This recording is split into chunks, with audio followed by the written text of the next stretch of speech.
ry'Imana muri Zaburi ya 42 umurongo wa mbere n'uwa kabiri, mu zindi za Bibiliya ni umurongo wa kabiri n'uwa gatatu. Kuko imparakazi yahagizwa no kwifuza imigezi, niko umutima wanje wahagizwa no kukwifuza Mana. Umutima wanje ugirira Imana inyota, Imana ihoraho. Nzaza ryari ngo ngaragare mu maso y'Imana. Amen. Amen. Twongere muri Matayo igice ca 5 umurongo n'uwa 6 wonyine gusa.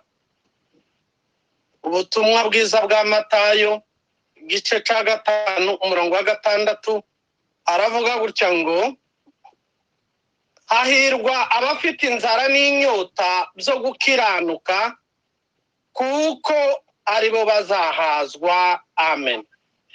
Amen. Uyu munsi nejejwe no kuganira namwe uburambe mu Mana. Umutwe w'ijambo tuganiraho ni uburambe mu Mana. Uburambe mu Mana buzanwa n'ibintu byinshi, ariko cyane nje natoranyije ibintu bibiri tuganiraho bizana uburambe mu Mana. Fate iminota nk'ibiri nshima Imana, kuko umuyobozi wacu Aimable abivuze. Nari maze imyaka 6 hano muri Canada ntarabona ibyangombwa ngo ngere mu rugo, suhuza abo mu rugo mu gihe Imana itarabacira inzira ngo baze. Ejo bundi mu kwezi kwa 4 mbona amahirwe ndanyaruka ngerayo. Yavuze ngo namaze y'ukwezi, namaze amezi 2 ndagaruka. Shima Imana cyane kuri byinshi Imana yakoze muri ruriya rugendo yabanye nanje. Bariya baririmbyi b'Abadivantiste bararirimbye baravuga ngo biriho byinshi biracariho bizatuma tuzi imbere y'Imana ushima.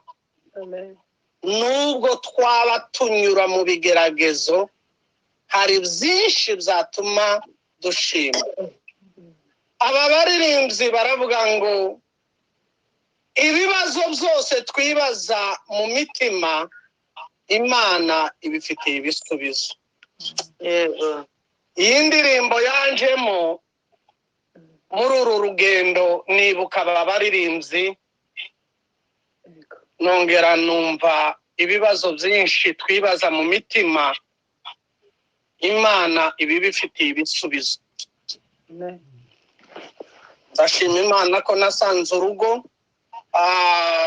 bakomeye, bakituje, bahuje umutima, kandi ibyo ngibyo bizabikora Imana.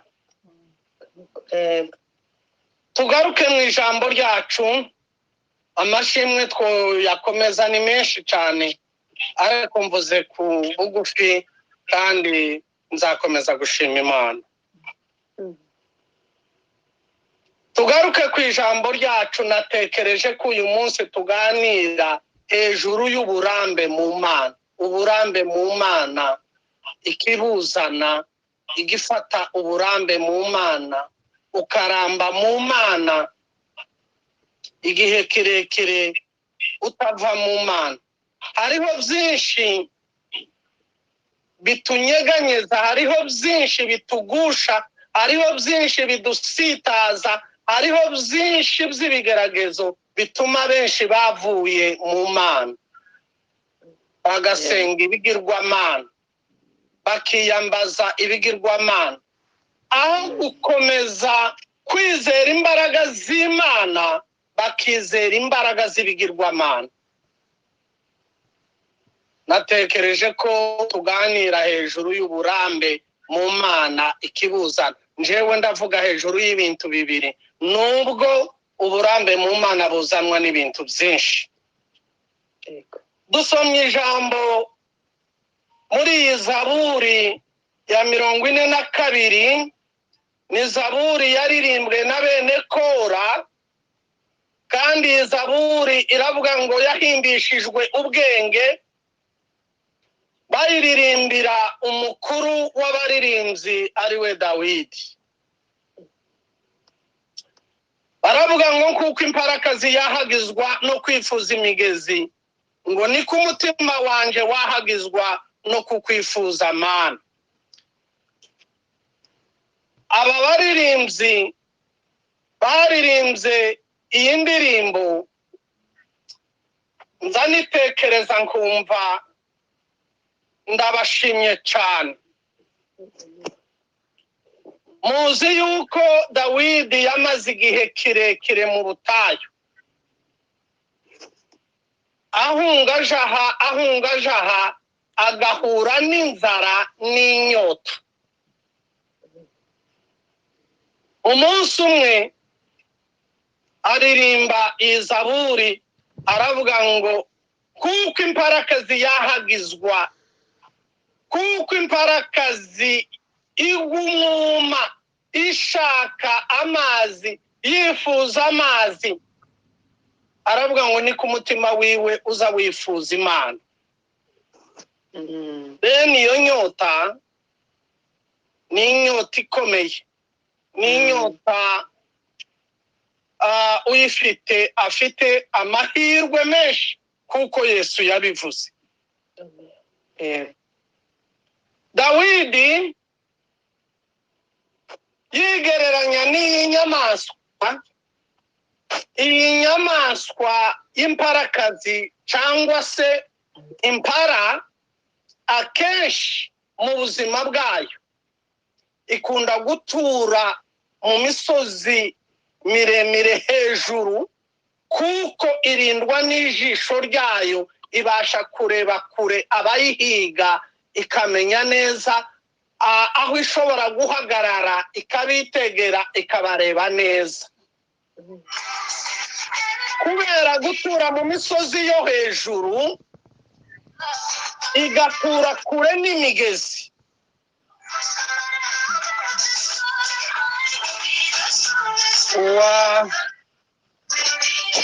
Uwafunguye telefone ye irimo urusaku yayifunga. Arakoze.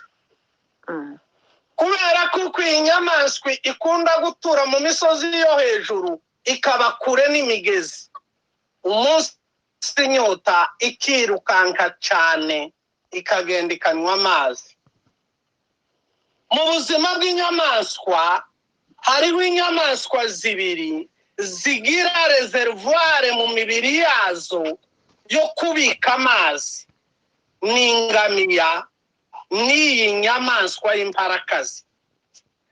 Iyi nyamaswa y'imparakazi itungwa cyane n'amazi kuruta ibyatsi irisha. Ubuzima bwayo burebure bugizwe n'amazi. Amateka y'iyi nyamaswa ibeshwaho n'amazi, bituma Dawidi ayigereranya, haravuga ngo kuko imparakazi yahagizwa n'imigezi, ngo ni ku mutima wiwe wahagizwa no gushaka Imana. Amen. Dawidi yavuze iby'umutima wiwe mu magambo atandukanye inshuro nyinshi. Nagerageje kubara, sanga n'inshuro 61 zivuga ngo mutima wanje, mutima wanje, mutima wanje. Amen. Aravuga ngo umutima wanje wahagizwa no gushaka Imana. Ni benshi batakigira iyi nyota, ni benshi batakigira iyi nzara yo gushaka Imana. Mu bizana uburambe mu Mana ni inzara n'inyota. Yego. Umuntu ufite ibi bintu bibiri, ufite inzara akagira inyota, afite amahirwe, kuko Yesu yabivuze ngo hahirwa abafite inzara n'inyota zo gukiranuka, kuko aribo bazahazwa. Hahirwa abafite inzara n'inyota. Muri Bibiliya ijambo ry'Imana izivuga ngo byo gutunganira Imana, ngo kuko aribo bazahazwa. Bizana uburambe mu Mana, kuko nabibabwiye, ni inzara n'inyota. Inzara n'inyota ni ibintu by'ingenzi cyane mu buzima bw'abakirisitu.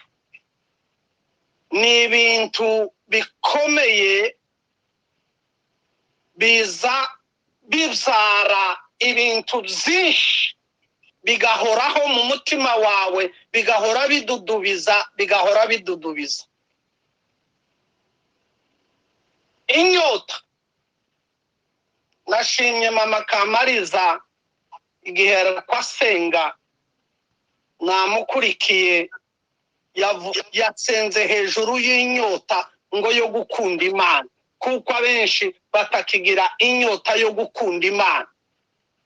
Inyota itera byinshi, kandi inyota ibamwo inzira zibiri. Hari inyota y'iby'isi, hari n'inyota y'iby'Imana.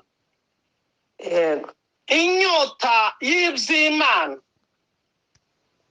iyi nyota igukundisha Imana, kuko mama Kamariza yasenze. Umunsi umwe abafarisayo begereye Yesu, bamubaza itegeko rya mbere. Arababwira ngo ukundishe Uwiteka Imana yawe n'umutima wawe wose, n'ubugingo bwawe bwose, n'ubwenge bwawe bwose, n'imbaraga zawe zose. Ufite iyi nyota niwe uzi ukunda Imana. Iyo ufite inyota, ugira inyota yo kumenya, bigatuma ushakisha kumenya Imana. Ukaba wakwikingirana mu cyumba udafite icyifuzo, ushaka Imana gusa.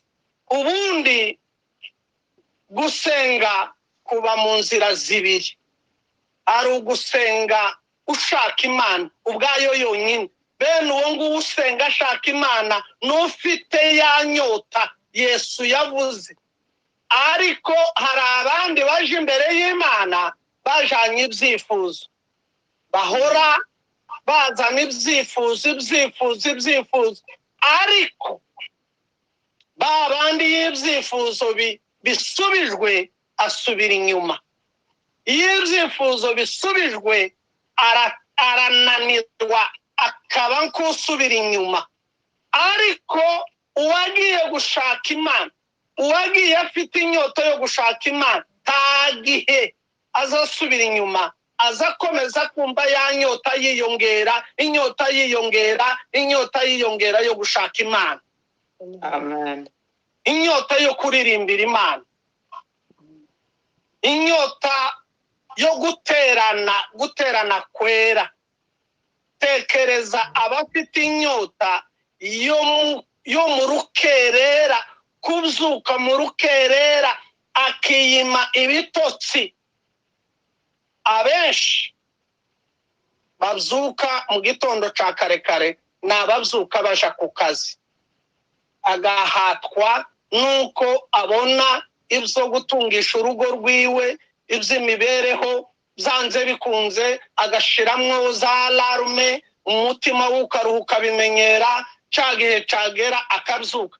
Ariko tekereza kugira inyota yo kuzuka buri rukerera. Iyi nibature ya buri rukerera kugira ngo uje gushaka Imana. Ata kindi ugiye gushaka Imana gusa. Habaho n'inyota yo gutura amaturo, ugatura Imana. abagira inyota yo gutura Imana nibo bazabatanga icacumi mu buryo bwiza bukwiriye.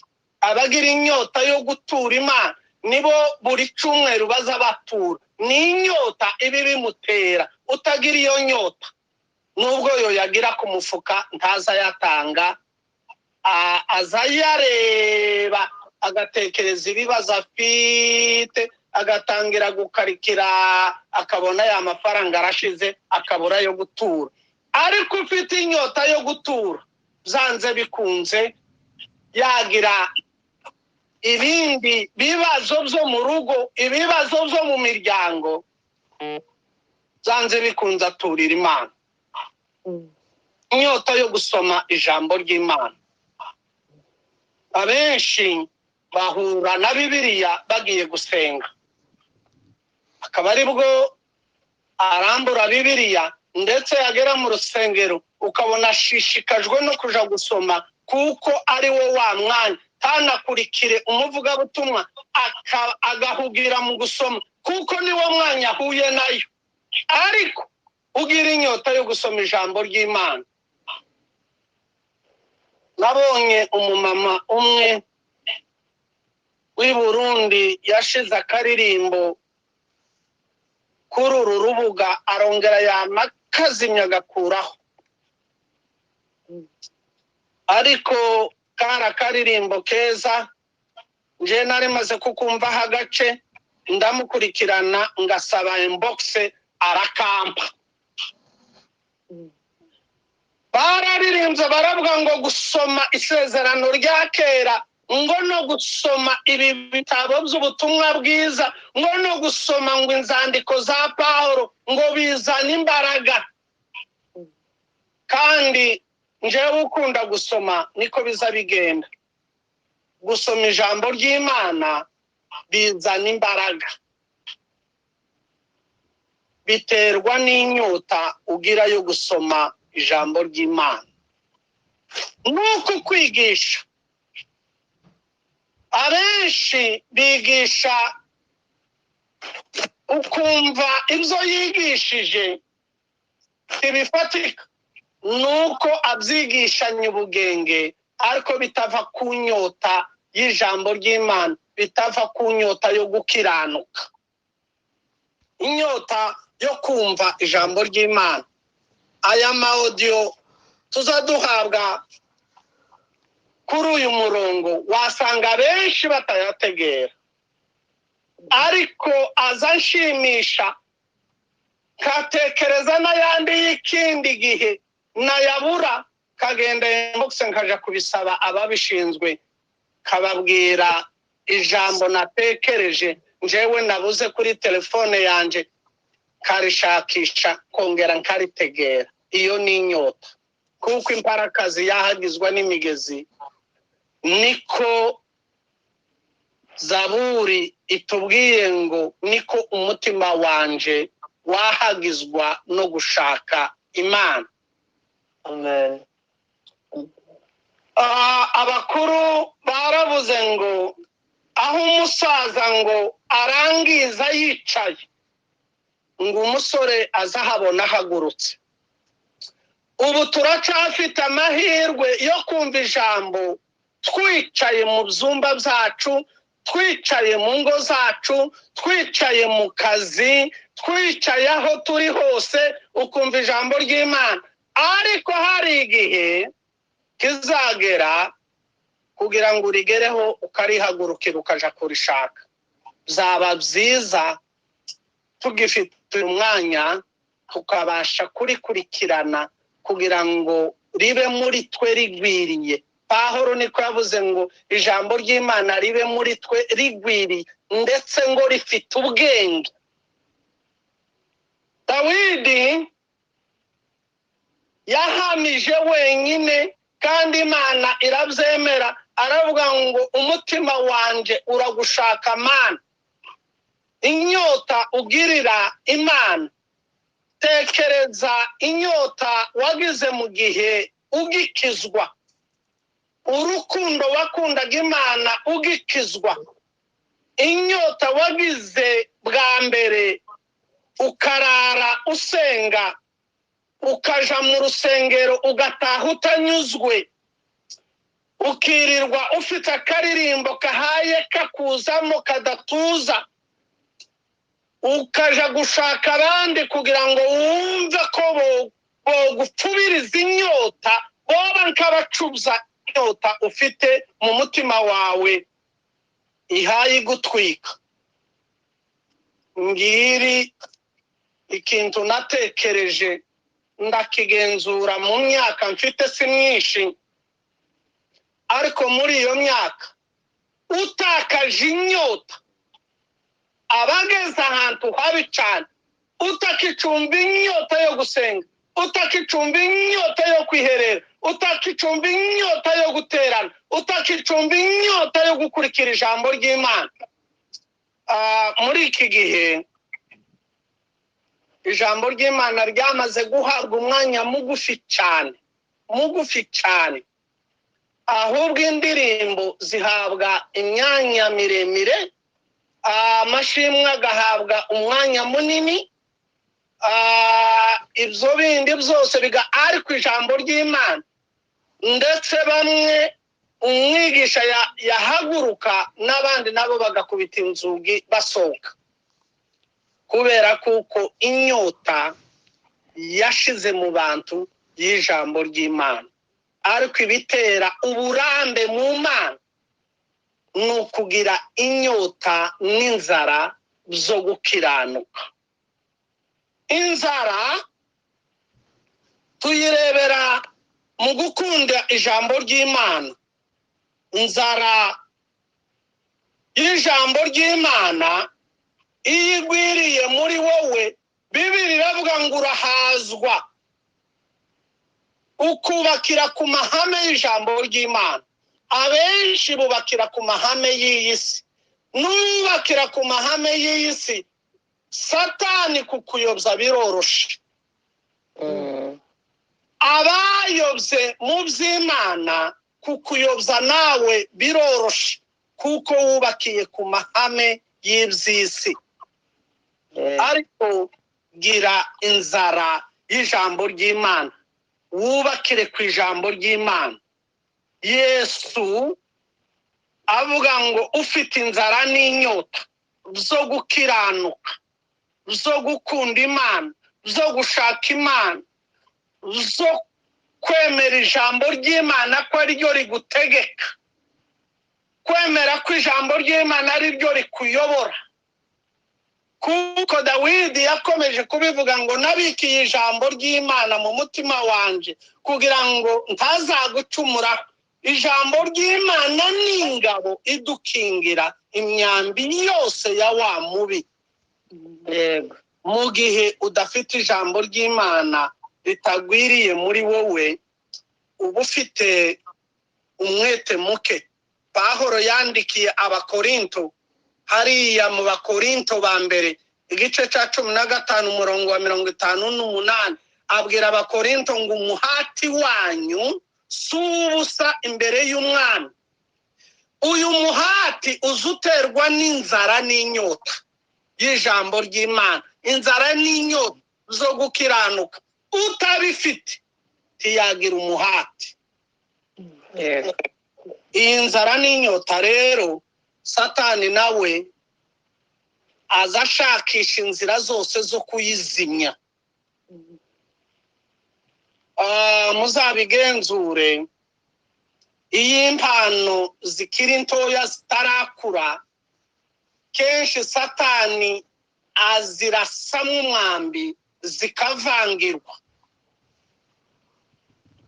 Bimwe Satani azimisha inyota n'urwango, ugasanga umukristo yanga umupastori wiwe, yanga abasenga, yanga abaririmbyi, akanga abaterana, akanga abakiranutsi bose.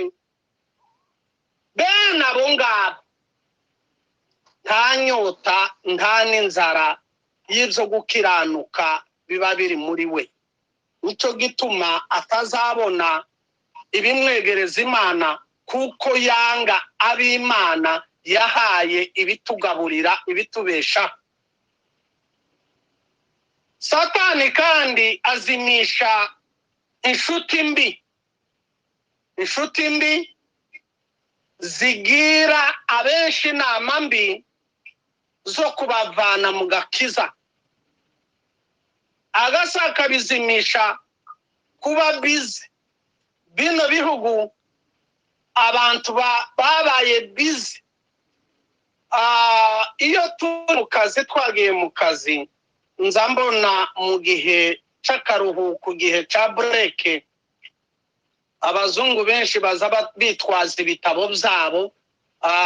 Wanamwegera wareba ca gitabo ugasanga ni igitabo c'amateka y'umuntu runaka utanakijijwe, ariko kakanya gatoya ko kuruhuka agasoma ca gitabo. Ariko si benshi b'abakirisitu baza bajana Bibiliya ngo nashika muri break ngo asome Bibiliya. Kuba bize nabyo bigatuma abantu badasenga, bigatuma abantu badasoma ijambo ry'Imana. Yanyota ikagenda ishira, yanzara y'ijambo ry'Imana ikagenda ishira. Gukomera ukaba kurashize muri wowe, tuzabona uburambe mu Mana, tuzakomera ngo uzarangize urugendo rwawe. Kuba bize Satani zibitera abantu, bigatuma yanyota n'inzara bishira. Kandi azazimisha kwitera ibikomere, ugasanga umuntu yiteye ibikomere wenyine mu mutima, bigatuma bya bikomere bimutandukanya n'Imana. Ariko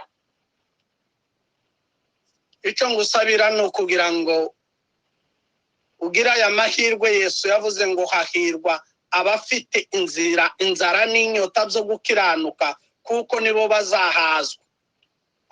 Umushonji wese agira amahoro makeya, ariko umuntu wese uhaze agira ibyishimo.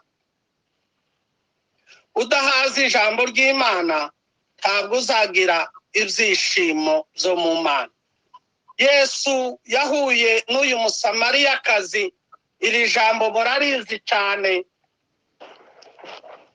Amubwira ijambo, rya jambo yamubwiye rihindura inyota y'iby'isi, rimuhereza inyota yo kuvuga Imana, yo kwizera Imana. Hariya mu gice cya 4 umurongo wa 14 haravuga ngo amazi nzatanga ngo azamara inyota, ntuzongera kugira inyota. Kandi kuri 21 aramubwira ngo umugore ngo nyizera. Barakomeza kuganira kugeza aho Yesu amwibwira, aramubwira ngo ninje uyu muvugana. Inyota y'iby'isi niyo ikunze kuboneka mu bantu. Bafite inyota z'uburyo bwose, inyota z'iby'isi tavuga muri aka kanya. Kubera iyo nyota y'iby'isi, inyota y'Imana n'inzara y'ijambo ry'Imana byo gukiranuka bigashira. Ariko saba umwami Yesu akuvugeho ijambo rimwe gusa, biragukuramo inyota y'iby'isi, ubashe kugira inyota y'ijambo ry'Imana. Amen. Hariya mu bami wibuke Eliya, marayika yaramubyukije aramubwira ngo byuka urye kandi unywe. Marayika yaraje aramurungurukaho yari aryamye, abona Eliya arashonje, abona Eliya aranyose. Iwe kuko yahoranaga n'Imana, Imana iramugaburira ubwayo. Eliya si umutsima yateguye, kandi noneho si bijya bikona byamuzaniye umutsima. Oya, marayika aramubyutsa ngo asanga umutsima n'agacuma k'amazi, ngo ararya aranywa yongera ariryamira. Marayika yamubyukije inshuro 3, amubwira ngo zuka urye unywe kandi kuko urugendo rwawe rukiri rurerure. Arazuka ngo iyo mpishi ngo yayigendeye iminsi miremire, ngo agenda ngo agera ku musozi w'Imana. Bwira Imana ikugaburire. Nugira amahirwe Imana ikabyutsa inyota muri wowe, ikabyutsa inzara yo gukiranuka, urugendo uzarurangiza. Ariko abadafite inzara n'inyota byo gukiranuka, abangabo urugendo rwabo kururangiza biragoye. Nico cyatumye mbitekereza, ndavuga ngo ibizana uburambe mu Mana ni inzara n'inyota zo gukiranuka. Yesu aguhe inzara n'inyota, ubashe kugira nawe ikintu mu mutima wawe kizaza kikwahagize nk'imparakazi. Ngo uko imparakazi yahagizwaga n'imigezi, muzi abungeri baragiye barabizi uburyo inka zizahagira zabuza amazi, zabuza umwungeri ngo aje kuzishora, zizahagira. Cyangwa inka yagiye urugendo rurerure wayishoreye umwanya munini cyane, ntubone ahantu ushobora kuyishorera ngo igira iza yahagira. Kwahagira k'umuntu ni ukugwa umwuma. Abenshi baguye umwuma birukankira ku mariba y'iyi si. Umuririmbyi yararirimbye aravuga ngo nahagizwaga n'amariba y'iyi si, ngo naje kuyageraho ngo agakama. Icyaguhereza ngo umwami Yesu agufukurire iriba. Ka wa munsi wa Samusoni yaraguye umwuma, atakira Uwiteka amufukurira iriba, aranywa, umutima wiwe usubira mu nda, imbaraga zirongera ziragaruka. Muri iki gihe hari ibigusha umwuma byinshi byo muri iyi si. Ibigusha umwuma ni byinshi, ariko abafite inzara n'inyota bafite isoko banyweraho, isoko Imana yabafukuriye, isoko idudubiza. Niko Yesu yavuze ngo amazi n'inyaguha ngo azahinduka isoko mu bugingo bwawe, ngo ahora adudubiza. Dusaba Imana iduhereze inzara n'inyota byo gukiranuka. Nitugira inzara n'inyota, urugendo rwacu tuzarusoza neza amahoro. Ariko abanyoteye iby'iyi si, abirukankira ku mariba y'iyi si, abo ngabo urugendo rwabo ntibashobora kuzarurangiza. Ariko ufite uburambe mu Mana n'ufite inzara n'inyota, Yesu aravuga ngo hahirwa abafite inzara n'inyota zo gukiranuka, ngo abo nibo bazahazwa. Ako kantu karoroshe kugasuzuma, biroroshe gusuzuma kuko ufite inzara n'inyota byo gukiranuka, cyangwa nimba ufite inzara n'inyota by'iyi si. Uyu mugore yari afite inyota y'abagabo b'abandi. Yesu aramubwira ngo genda uzane umugabo wawe. Aramubwira ngo nta mugabo mfite. Yesu aramubwira ngo watandukanye n'abagabo batanu, n'ufite ubu nyine nawe si uwawe. Ubu birahari abambura abagore b'abandi abagabo bakabajana, abatandukana n'abagabo babo, yamara akaja gushaka undi utari uwiwe. Iyo nyota irahari. Kimwe n'uyu mugore w'umusamariyakazi yaragiye mu gihe abandi bataza bagenda. Igihe cya saa sita ni igihe cy'abungeri baza gushora imikumbi yabo. Ni igihe abungeri bava mu misozi hirya no hino bakaza kwiriba gushora imikumbi yabo. Iwe agategera ba bungeri babashumba, akabategera kwiriba, akaba ariho aja kubagushiriza, noneho ahahurira na Yesu. Si buri wese uzagira amahirwe yo guhura na Yesu, ariko mu gihe wateze ugutwi ijambo ry'Imana, mu gihe winjiye ku murongo nk'uyu uhoraho iteka ryose. Kera twagiraga guterana mu mibyizi, guterana mu mibyizi byararangiye. Njyewe iyi nibature nayise guterana mu mibyizi.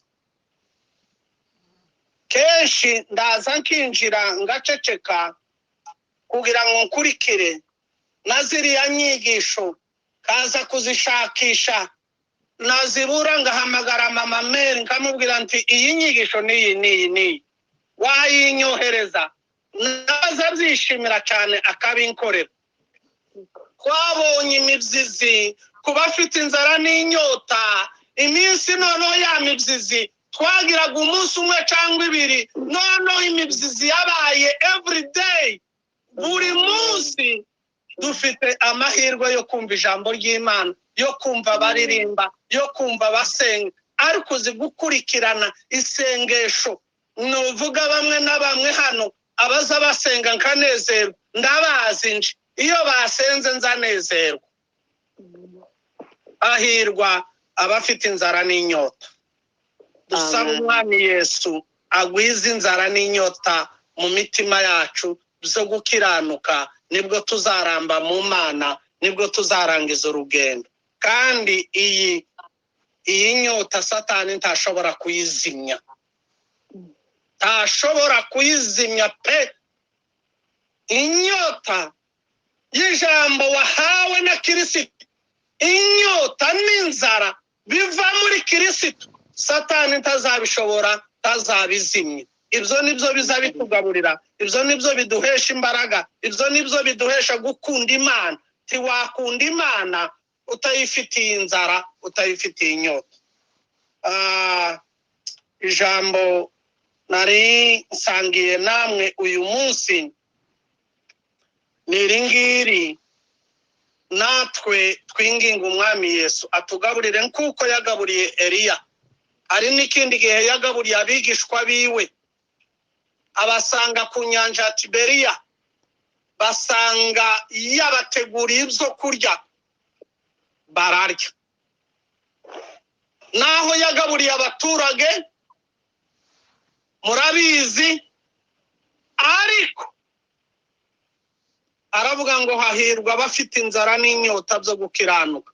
Dawidi aravuga ngo kuko impakazi yahagizwa no gushaka imigezi, ngo niko umutima wanje wahagira ugushaka Imana. Umutima wahagizwa no gushaka Imana urayibona, ndabiguhamirije, ubona Imana bikoroheye.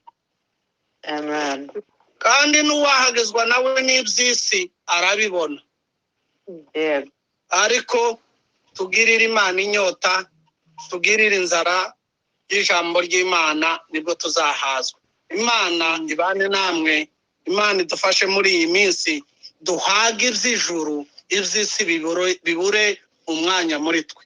Imana ibaho umugisha, mubane n'Imana muri iyi nibature, muyikomereho kuko niyo iduhaza. Imana ibaho umugisha mu izina rya Yesu Kristo dukunda. Amen.